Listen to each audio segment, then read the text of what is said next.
みんな初デートいつ？平均すると中1、中2、中 3？ 俺中3、確か。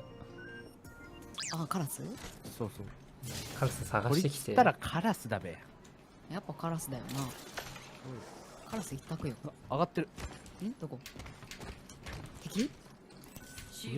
あ、トラルだった。トラルが上がってた。俺も中学校の頃カラスと呼ばれていたからな。カラスって呼ばれてたの。それ悪口じゃない？もしかして大丈夫？いやいや、かっこいいでしょ。それさん頭にカラス乗っかってるみたいな髪型してた。漆黒の翼をね。そういうこと？カラスの巣ってこと？合唱コンクール、あった合唱コンクール。俺指揮者やったことあった気がするね。指揮者中学校の頃とか指揮者志望の子になぜか教えてたわ。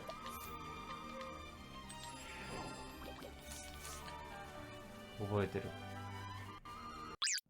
読書感想文で男の名が好きそうな文章書くの得意だった。へえ。文章書くのはあんまり上手くなかったかも。わかんない。なんか、中学生の頃に、なんか町の代表でオーストラリアに短期留学に行ったことがあって、で、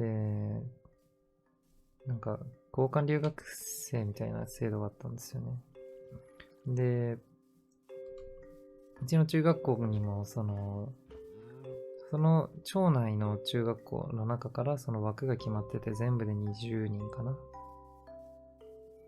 で、うちの中学校からも3人とかだったかな。でもなんかさ、なんか田舎の中学校だったし、荒れてるってほどではなかったかもしれないけど、まあ、すごい頭の悪い学校学力低い学校だったからっていうのもあって、みんな別に誰も行きたがらなくて、で、もうなんかもうほぼ確定みたいな。男俺しかいなくてほぼ確定みたいな感じだったのね。で、も作文書いて出せばもういけるやろみたいな感じだったんだけど、多分なんかあんまり文章が良くなかったのか、母親が添削するって言って、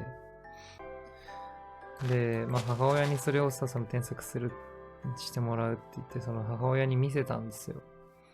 そしたらさ、朝になったら全く別の作文できてた。全くもう、原型がもうなかった。だから、残念ながら文章を書く才能はなかったと。オーストラリアで何してた？まあそのホームステイが中心だったね。で、その結構何するかはそのホームステイ先の家に寄るところもあったんですけど、向こうの学校通ったりとか、ホームステイして、二人一組でホームステイして、まあ、全体でなんか観光みたいなこともしたし。オーストラリアのどこ？なんだっけな。ちょっとなんかそれっぽいオーストラリアの地名書いてくんない？シドニーとかではないです。あ、ケアンズだった気がする。確か。オーストラリア日焼け。でもね、亀と一緒に泳いだね。確かに。グリーンランドだっけかな？来ましたね。あ、グレートバリアリーフ。そう。グリーン島。そう。グリーン島行きましたね。ちなみに交換留学生なので来たんですよね。うん。向こうからうちにもね、泊まってね。懐かしいな。どういう料理？あんまりでもね、口に合わなかったな。なんかね、汁がないカップラーメン違う。汁がないインスタントラーメンをね、食べた記憶はあるわ。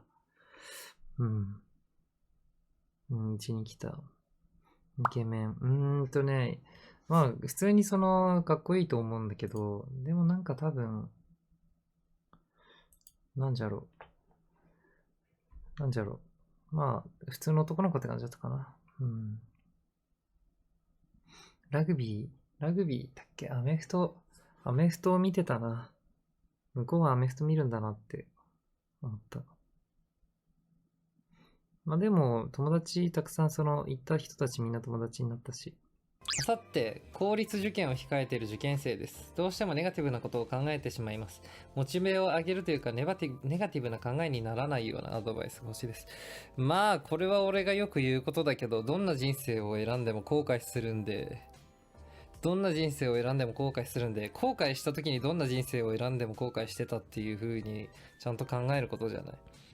俺は、インフルエンザになって第一志望の学校落ちたんですけど、しかもなんか20点ぐらい足りないみたいな、10点20点ぐらい足りないみたいな、結構ギリギリの落ち方して、インフルエンザで落ちたんだけど、結局でも、滑り止めで受かった学校で別に、今の人生良かった。まあ今の人生別にいいと思ってるから、多分ね、受かってたら、多分大抵とかやってなかったと思うし、わかんないけど、やってるかもしんないけど、結局行き着くところは同じなのかもしれないけど、でも運命の神様しかわかんないから、